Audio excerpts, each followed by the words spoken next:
Guys, how are you all. I hope सारे बच्चे super duper बढ़िया होंगे और बिल्कुल आज की क्लास में आप सभी बच्चों का फिर से स्वागत है। आज हम लोग यहाँ पर करने वाले हैं वर्किंग विद फंक्शन के अंदर की अगली बातें, अगली चीज़ें। देखिए, अब पिछली क्लास की बात करें तो हम लोग क्लास पहली में ये कर चुके थे, सेकंड क्लास में, देन हमारी थर्ड क्लास के अंदर, फोर्थ क्लास के अंदर, और फिर हमने ये नेक्स्ट और आज की क्लास में हम लोग ये चीज़ें करने वाले हैं। मतलब अभी से पहले जो आपने स्लाइड्स देखी ना, इट मीन्स टू से कि हम वो सारी चीज़ें कर चुके हैं इससे पहले वाले क्लासेस के अंदर। अब हम यहाँ पर आज की क्लास में टाइप्स ऑफ आर्ग्यूमेंट्स देखने वाले हैं। अब कितने तरीके के होते हैं आप यहाँ पर अपनी बुक के अंदर पढ़ोगे कि आपके पास पोजिशनल है, जिसको हम रिक्वायर्ड भी है जो कह देते हैं। अब आपकी थोड़ी सी टेंशन दूर कर देते हैं। एक्चुअली में क्या है कि ये अभी तक जो आपने प्रोग्राम्स बनाए थे तो वो सारे प्रोग्राम्स इसके अंदर आते हैं, ठीक है। अब इसके बाद में डिफ़ॉल्ट और कीवर्ड्स, इनका क्या यूज़ है तो वो भी आपको बताएंगे। एंड तो चलिए हम स्टार्ट करते हैं प्रोग्रामिंग के साथ में। तो सबसे पहले हम क्या करते हैं, अपना एक प्रोग्राम ओपन कर लेते हैं। यहाँ पर हम कोई भी दो नंबर को ऐड करने का प्रोग्राम है जो बनाते हैं, ठीक है। तो प्रिंट मैंने किया a+b एंड यहाँ पर मैंने ऐड को कॉल कर दिया, ठीक है। अब एक चीज़ है कि यहाँ पर a, b मैं यहाँ पर रिसीवर लगा देती हूँ। अब आपने कभी ऐसे सोचा है कि मैं अपने फंक्शन को कॉल करूँ और विदाउट एनी आर्ग्यूमेंट, मतलब वहाँ पर तो हमने जो पैरामीटर्स हैं वो लगा रखे हैं, लेकिन इधर से आर्ग्यूमेंट्स को भेजा नहीं है। तो अब यदि मैं उसको कॉल करती हूँ, जो कि आपको एरर भी दिखाई दे रहा है, कहता है कि add is not defined. Sorry, पहली चीज़ तो मुझे ADD कैपिटल करना चाहिए था, उसके बाद में चलाते हैं। एरर तो आनी ही थी, खैर। कहता है कि ऐड है ना जो, missing 2 required positional arguments A और B। बात को ध्यान से सुनिए। बात कहती है यहाँ पर सिर्फ इतना सा कि आपके पास A और B है, तो इनको अगर आपने डिक्लेयर किया है ना, तो इनके अंदर आपको वैल्यू भी है जो भेजनी चाहिए। मतलब अगर मेहमान बुलाए हैं तो आपको उनका स्वागत करना पड़ेगा। तो यानी कि अगर A और B आपने डिक्लेयर किए हैं डेफिनेशन के अंदर, तो मस्ट है कि आपको उनको वैल्यूज़ देनी पड़ेगी। तो अब मुझे यहाँ पर वैल्यूज़ देनी पड़ेंगी। तो एक रिस्पेक्टिवली जाएगा पहले नंबर पर है जो A के अंदर, 2 जाएगा B के अंदर, ठीक है। अब जैसे मैं यहाँ पर T भी है जो लगा देती हूँ, फिर यहाँ पर P भी है जो लगा देती हूँ। तो अब मैं अगर कॉल करूँगी तो 1 जाएगा A में, 2 जाएगा B में। What about T and P, वो उनके अंदर। ऑफ कोर्स आपको यहाँ पर भी एक एरर आएगी, सेम एरर। सो इस एरर के अंदर कहेगा कि 2 रिक्वायर्ड आर्गुमेंट मिसिंग है, यानी कि T और P बोथ आर मिसिंग। तो यदि आपके पास A में चला गया 1, B में चला गया 2, T और P अगर आपने उसमें वैल्यू डालनी ही नहीं थी तो फिर उनको डिक्लेयर क्यों किया। तो एक्चुअली कहने का मतलब है कि ये 1 और 2 क्या होंगे, रिक्वायर्ड होंगे, ठीक है। तो इनको क्या करना पड़ेगा, वैल्यूज एज इट इज उनके अंदर भेजनी पड़ेगी, एज इट इज। तो ये जो प्रोसेस, ये जो प्रक्रिया हुई है, ये आपको यही समझाने के लिए हुई है कि पोजिशनल रिक्वायर्ड कितने ज़रूरी हैं, ठीक है। तो ये 1 और 2 यहाँ पर बहुत ज़्यादा ज़रूरी है। हमें 3, 4, 5, 6, 8 है ना, जो भी आपने लिखा। अब वो इन चारों के अंदर बारो बारी गया और उसने जोड़ा जिसको भी आपने जोड़ना था। अब यहाँ पर उल्टी चीज़ भी हो सकती है, आपने उधर 2 रिसीव कर लिए या फिर उधर मान लो 2 ही रिसीव करते हैं, 2 कर लिए। अब इधर से तुम 4 भेज रहे हो, तो ऐसा भी नहीं हो सकता, ठीक है। Add takes 2 positional arguments but take 2 positional arguments but 4 were given। तो आप यहाँ पर 4 भी नहीं दे सकते। तो बात उतनी इधर से है, तुम्हारे घर में अगर 2 मेहमान बनाए हैं तो तुम 50 का खाना नहीं बना सकते। तो अगर तुमने 50 बुलाए हैं तो तुम 2 का खाना नहीं बना करके रख सकते, आपको 50 का ही बनाना पड़ेगा। सेम केस के अंदर उधर मेरे पास में कॉल के अंदर जितने मैंने भेजे हैं, तो रिसीव यानी कि डेफिनेशन में भी उतने ही वैल्यूज रिसीव होंगी, रिसीवर उतने ही लगे होंगे। तो यानी कि दोनों रिक्वायर्ड हैं यहाँ पर, नंबर जितने आप भेजोगे उतने ही रिसीवर भी चाहिए। तो यदि आप यहाँ से 4 भेज रहे हो तो उधर भी 4 चाहिए, अगर आप एक भेज रहे हो तो उधर 1, ठीक है। तो ये पहला एग्जाम्पल आपके साथ में हुआ। सो आपने मेरे साथ अभी कौन सा देखा, पोजिशनल रिक्वायर्ड, ओके।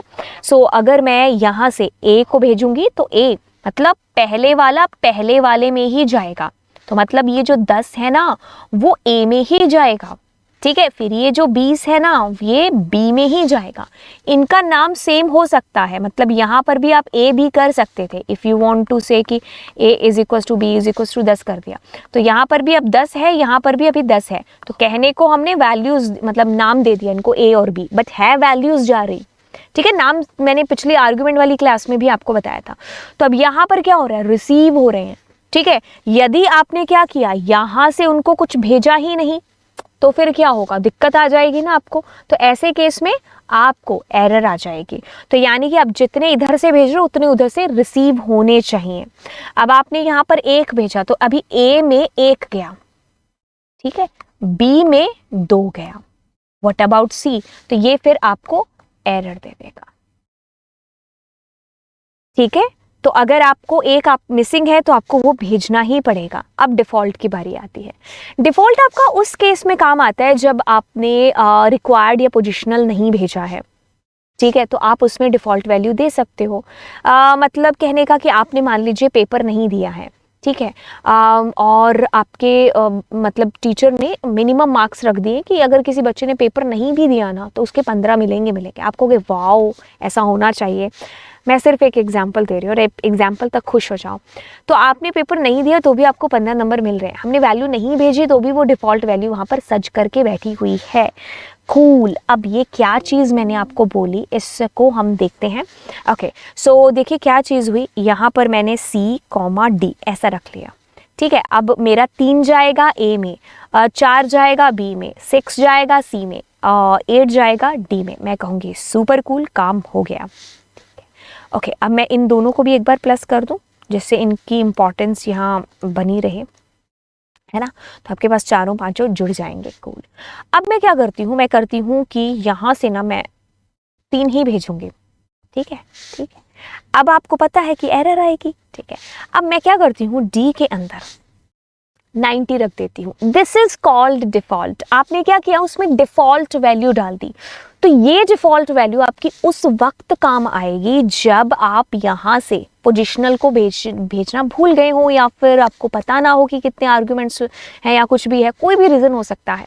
तो अभी क्या होगा, A में गया 3, B में गया 4, C में गया 6, लेकिन D की बात जब हम करेंगे तो D में जब आपने कोई वैल्यू नहीं भेजी है तो उस वक्त ये 90 को एक्सेप्ट कर रहा होगा। तो इट मीन्स कि अभी आपके पास 3 + 4 + 6 + 90 हुआ है। अब आपका अगला सवाल आना चाहिए कि नहीं नहीं, मैं तो इसमें से वैल्यूज को भेज रहा हूँ। इन दैट केस डिफ़ॉल्ट काम करेगा या फिर जो वैल्यू भेजी है वो काम करेगा। आपकी मैम ने आपके मिनिमम मार्क्स 15 तब रखे जब आपने पेपर नहीं दिया। लेट सपोज कि आपने पेपर दे दिया, आपके आए 10 नंबर, तो अब आपको 15 नहीं मिलेंगे मेरे बच्चे, आपको 10 मिलेंगे। सेम केस, आपने यहाँ पर 90 डिफ़ॉल्ट रखा है, ये उस केस के लिए है, तब के लिए है जब आपने वैल्यू नहीं भेजी है, लेकिन अब एक ही यूज़ होगा। तो नाउ देयर 3 + 4 + 6 + 1, राइट। तो ये चीज़ आपको इसमें बड़े ही जो है ध्यान रखनी है। आई होप कि ये चीज़ समझ में आ गई होगी आपको। ओके कूल, एक सेकेंड मैं देख लूँ कोई हिली तो नहीं ना चीज़ यहाँ से।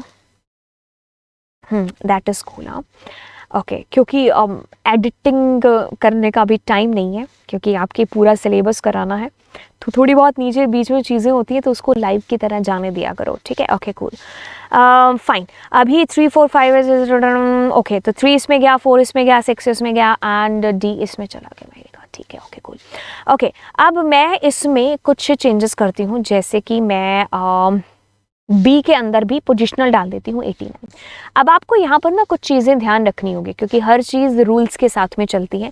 आप कुछ नहीं कर सकते, यूं ही नहीं कर सकते कुछ भी। कहने का मतलब है कि अभी मैंने इसमें जो है डिफ़ॉल्ट डाल दिया, अब क्या चीज़ हो गया, अभी आपका गलत हो जाएगा। जैसे कि आपको आ भी रहा है यहाँ पर कि एरर है, ये एरर जब आपको आएगी तो आप इस एरर को पढ़ना। इसमें कहता है कि non default argument follows default argument. देखिए क्या चीज़ है, देखो इसमें आपको ये चीज़ ध्यान रखनी है कि ये जो C है ना, इसको आपको पहले रखना पड़ेगा, ठीक है। तो ये हमारे नॉन डिफ़ॉल्ट है ना, इसने देखो क्या बोला है, non default argument follows default argument. तो जो नॉन डिफ़ॉल्ट है ना वो हमारे पहले आएंगे, तो मतलब मैं अब इसको आगे रखूँ तो ज़्यादा सही रहेगा, सी कॉमा। तो अब ये ठीक है, मतलब जितने डिफ़ॉल्ट है ना वो पीछे आएंगे, नॉन डिफ़ॉल्ट आपके आगे आएंगे। ए और सी फॉलो, मतलब मेरे पीछे जो आएंगे ना बी और ये जो डी है ये डिफ़ॉल्ट है, ये मैं पीछे रख सकती हूँ। तो डिफ़ॉल्ट हमेशा बाद में आते हैं, नॉन डिफ़ॉल्ट हमेशा पहले आते हैं, ठीक है। तो अब अगर मैं वैल्यू भेजूंगी तो इसमें गया 3 गया ए में, 4 गया सी में, 6 गया बी में, 1 गया डी में। ओके, तो अभी आपने अगर इनमें से वैल्यू भेजी नहीं है तो भी कोई बात नहीं। तो पहले नंबर पर है वो पहली वैल्यू जाएगी, दूसरे नंबर पर खड़ा है फिर दूसरे नंबर पर जाएगी। बी और डी में वैल्यू नहीं भेजी है तो ऐसे वक्त, ऐसे टाइम पर आपकी डिफ़ॉल्ट वैल्यू काम आएगी। लेट सपोज कि यहाँ से मैं 90 भेज देती हूँ। अब ये 90 बी में जा रहा है क्योंकि तीसरे नंबर पर बी है, लेकिन मेरा कहने का यहाँ पर तात्पर्य मतलब इतना सा कि अगर आप इसमें डिफ़ॉल्ट रखते हो तो ये जो नॉन डिफ़ॉल्ट है इसको पहले रखना पड़ेगा, आप ऐसा नहीं कर सकते हो। तो मैं अगर आपको यहाँ पर कुछ कुछ चीज़ों में बताऊँ, एक सेकेंड। अगर आपने ऐसे लिखा है, मैंने लिखा है डेफ एक्स वाई जेड, मैंने लिखा है डेफ एक्स वाई जेड और मैंने लिखा है a comma B comma C is equals to 10, ये टोटली फाइन है। मैंने लिखा है def x Y Z a is equals to 10 b comma C, नहीं ये गलत है। इसको सही करने के लिए हमें b comma C comma a is equals to 10, right. तो ये जो डिफ़ॉल्ट है इसे हमें लास्ट में ही लिखना पड़ेगा।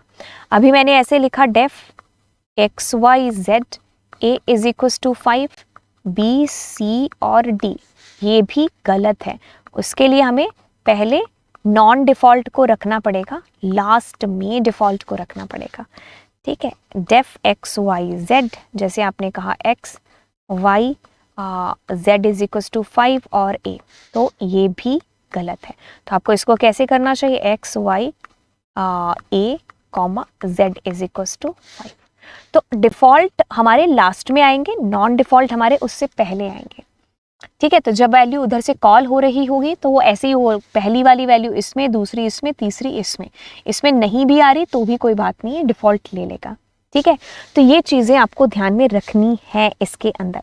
सो डिफ़ॉल्ट के अंदर क्या चीज़ होगी, अगर हम यहाँ स्लाइड्स के थ्रू भी देखें तो अगर हमने कॉल किया तो एक डिफ़ॉल्ट चल जाएगा 1 2 3, ठीक है। ओके, तो यहाँ से मैंने इसमें लवजीत भेजा है तो मार्क्स के अंदर नेम के अंदर चला गया लवजीत, मार्क्स के अंदर 33, क्योंकि आपने भेजा नहीं है तो वो डिफ़ॉल्ट एक्सेप्ट करेगा, ठीक है।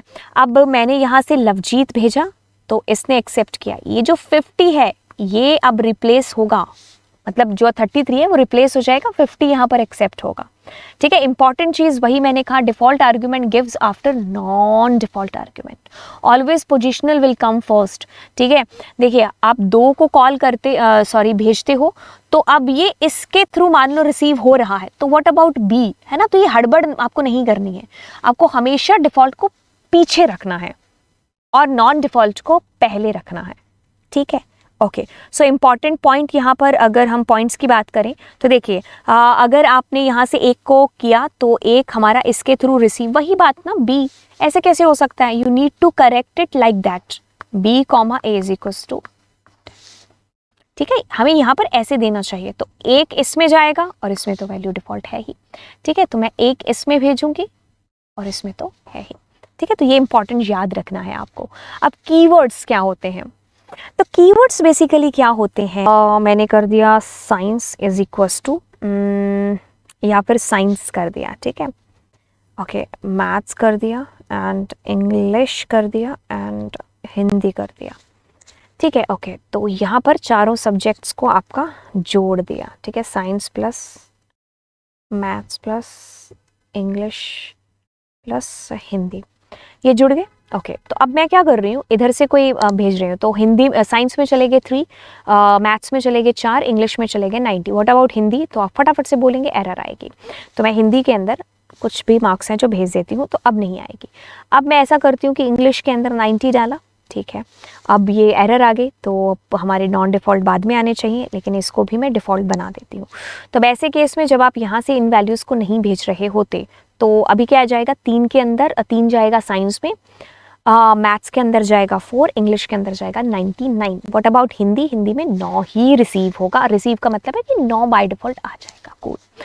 अब मैं इसमें एक चीज़ करती हूँ, मैं यहाँ पर क्या करती हूँ, मैं यहाँ पर ये चीज़ करती हूँ कि जैसे मैंने यहाँ पर ऐसा है कि मैंने कहा साइंस इज इक्वस टू, और मैंने इसमें 90 डाला। तो अभी क्या चीज़ है कि ये जो साइंस है ना, 90 है ना, वो इसके अंदर ही जाएगा, साइंस के अंदर ही। जैसे कि मैं मैथ्स करती हूँ और मैथ्स के अंदर 99 कर दिया। तो अभी देखो क्या चीज़ हो रही है, नाम लेकर के मैं बुला रही हूँ, यानी कि दूसरी क्लास में कोई बच्चा है, मैं कह रही हूँ राम इधर आओ, तो राम ही इधर आ रहा है। तो यानी कि ऐसा नहीं कि पहले नंबर पर जो बच्चा बैठा है वो मेरे पास आ रहा है। तो पहले नंबर पर साइंस है, लेकिन फिर भी ये 99 मैथ्स में ही जाएंगे। साइंस क्या है, SCI लिखा हुआ है, तो ये same to same as it is के अंदर ही 90 जाएगा। ठीक है, तो आप इनकी जो पोजीशन है वो आगे पीछे आपने कर दी, लेकिन कीवर्ड से आपको पता चल गया कि आप किसको बुला रहे हो।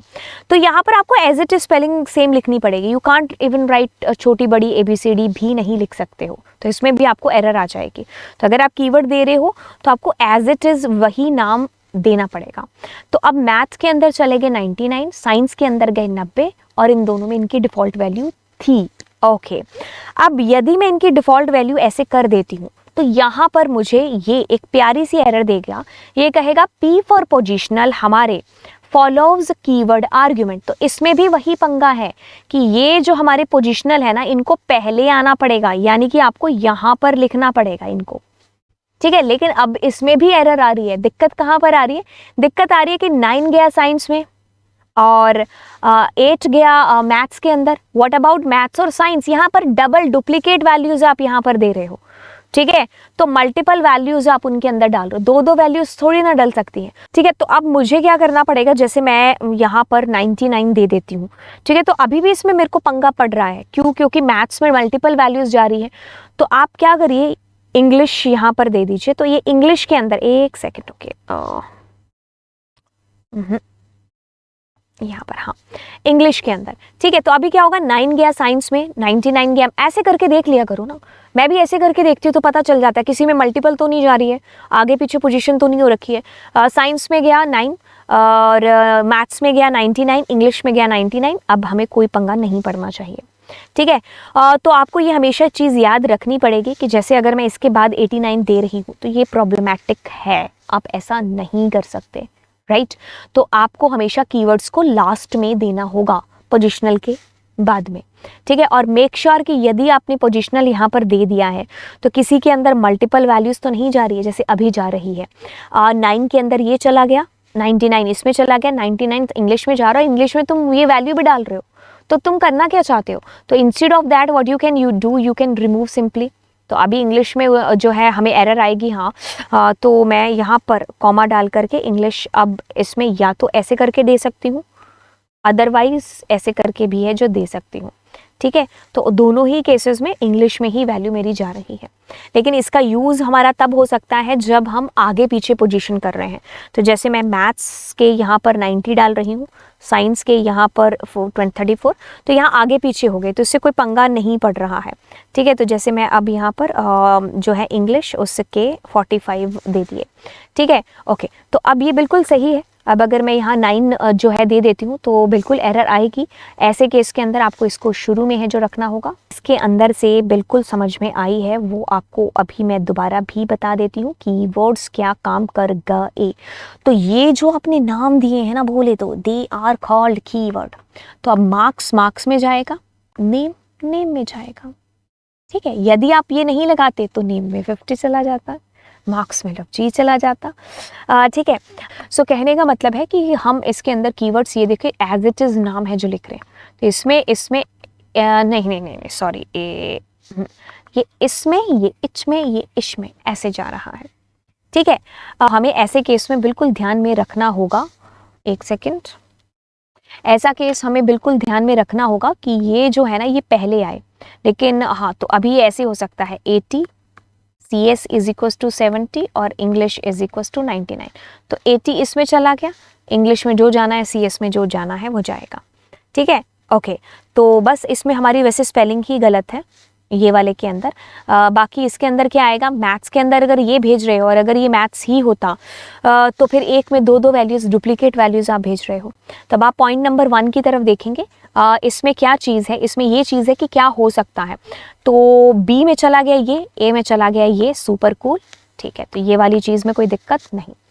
अब अगर मैंने बी के अंदर 10 रखा है जो कि मैं इसमें भेज रही हूँ, ए के अंदर 90 है, तो ये भी सुपर कूल है। Okay cool. अब मैं क्या कर रही हूँ, बी में ये वाली वैल्यू भेज रही हूँ, ए में ये वाली, तो ये भी सुपर कूल है। 10 हमारा इसमें चला गया, ए में 90 या जो भी आपने भेजा चला गया। अब क्या नहीं हो सकता है, देखिए बी के अंदर आप ये वैल्यू भेज रहे हो, ठीक है, लेकिन आपको ऑलवेज रिमेंबर ये चीज़ याद रखनी पड़ेगी। कहने का मतलब है कि नॉन डिफ़ॉल्ट है ना जो ऊपर, वो हमारे उसको पहले करो ना। It must be like that A comma और बी इज इक्वल्स टू 90। ठीक है, तो अब आपके पास में बी में जो वैल्यू आ रही है, ए में जो वैल्यू आ रही, तो इसको पहले रखना पड़ेगा। और यहाँ पर जब हम बात कर रहे हैं इस केस में भी यही दिक्कत है, तो b comma and a is equals to जो है 90, ये करना पड़ेगा। ठीक है, तो इसके अंदर भी आपको ये चीज़ करनी पड़ेगी, बी और ए इज इक्वल्स टू 90 या जो भी है, तो वैल्यू ऐसे शिफ्ट हो जाएगी। ठीक है, तो अभी आप क्या करते हो, A is equals to 90, B is equals to 90, तो ए में ये वैल्यू चली गई, ओके, सो ये डुप्लीकेट वैल्यूज़ आ गई, मल्टीपल वैल्यूज़, एक में ही आपने 2 वैल्यूज़ को डाल दिया। An argument list must contain positional argument followed by the keyword arguments. Positional पहले आएंगे, keywords बाद में आएंगे। Keywords argument should be taken from the required argument. बिल्कुल, keywords के नाम वाम आप change नहीं कर सकते। As it is, you need to do it copy. You cannot specify a value for an argument more than once. बिल्कुल, फिर उसमें multiple values का पंगा पड़ जाएगा। ठीक है, तो ये चीज़ें आपको ध्यान में रखनी है। एंड आई होप गाइज आप लोगों को ये चीज़ बहुत अच्छे से समझ में आई होगी। पोजिशनल क्या होते हैं, डिफ़ॉल्ट क्या होते हैं और कीवर्ड्स क्या होते हैं। ठीक है, सो कीवर्ड्स के अंदर एज इट इज़ हमें उसका नाम देना ज़रूरी है। डिफ़ॉल्ट के अंदर हमें डिफ़ॉल्ट वैल्यूज़ दे सकते हैं। और पोजिशनल का मतलब विच आर रिक्वायर्ड, ज़रूरी हैं। जितने आपने आर्ग्यूमेंट्स लगा रखे हैं उतने ही हमें पैरामीटर्स भी हैं जो देने पड़ेंगे। और डिफ़ॉल्ट हमेशा हमारे नॉन डिफ़ॉल्ट के बाद में आएंगे। पोजिशनल के केस में भी यही होगा, वो पहले होंगे और बाद में हमारे कीवर्ड्स होंगे। राइट, तो ये आज की क्लास में हमने चीज़ें डिस्कस की। तो चलिए फिर मिलते हैं अगली क्लास में, जिसमें मैं आपको लोकल और ग्लोबल के बीच अंतर बताने वाली हूँ। तो चलिए स्टार्ट करेंगे।